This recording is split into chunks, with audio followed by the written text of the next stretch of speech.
OceanGate's Titan submersible has gone out of contact during one of its dives to the wreck of the Titanic, 12,500 feet beneath the surface of the North Atlantic Ocean. The U.S. Coast Guard is leading the search and rescue operation. The sub was built by Everett, Washington-based OceanGate and operated by a sister company, OceanGate Expeditions.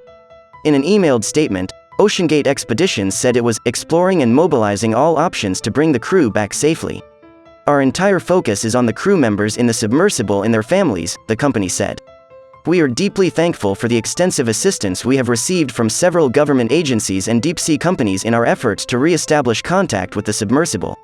OceanGate Expeditions says a Titanic dive typically takes 10 hours, and the Titan sub has 96 hours worth of life support.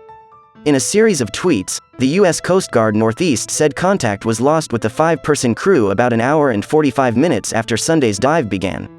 The Coast Guard said C-130 airplanes and a Canadian P-8 Poseidon patrol aircraft with underwater detection capabilities were taking part in the search.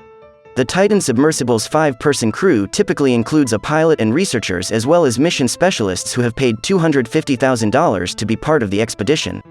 Crew members take turns heading down to the Titanic shipwreck site from a mission control ship that sails out to the site from Newfoundland, and then returns to port to pick up the next expedition crew. OceanGate Expeditions started offering Titanic tours in 2021, and conducted a second round of surveys last year as part of its long-term plan to document the shipwreck's deterioration and the state of the surrounding ecosystem. This year's missions began in May.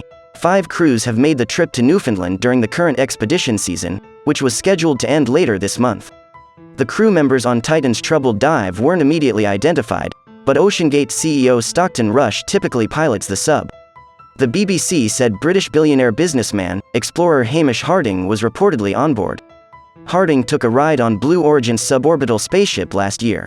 In an Instagram update, Harding said he would take part in an attempt to dive to the Titanic, and he suggested that this year's previous expedition crews weren't able to get to the shipwreck. Due to the worst winter in Newfoundland in 40 years, this mission is likely to be the first and only manned mission to the Titanic in 2023, he wrote. It took several years for OceanGate to build the Titan, one of 3 submersibles that it operates. Titan has a pressurized hull made of carbon composite and titanium.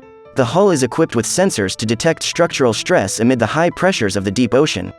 This year, OceanGate has been using SpaceX's Starlink satellite network for its internet connections. During the expeditions of the past 2 years, OceanGate Expeditions crews captured high-resolution imagery of the wreck of the Titanic, a luxury liner that sank to the ocean bottom in 1912 after striking an iceberg in the midst of its first voyage from Britain to New York. Titan's crews also documented the sea life along a previously unexplored undersea volcanic ridge now known as Nargelet Fanning Ridge.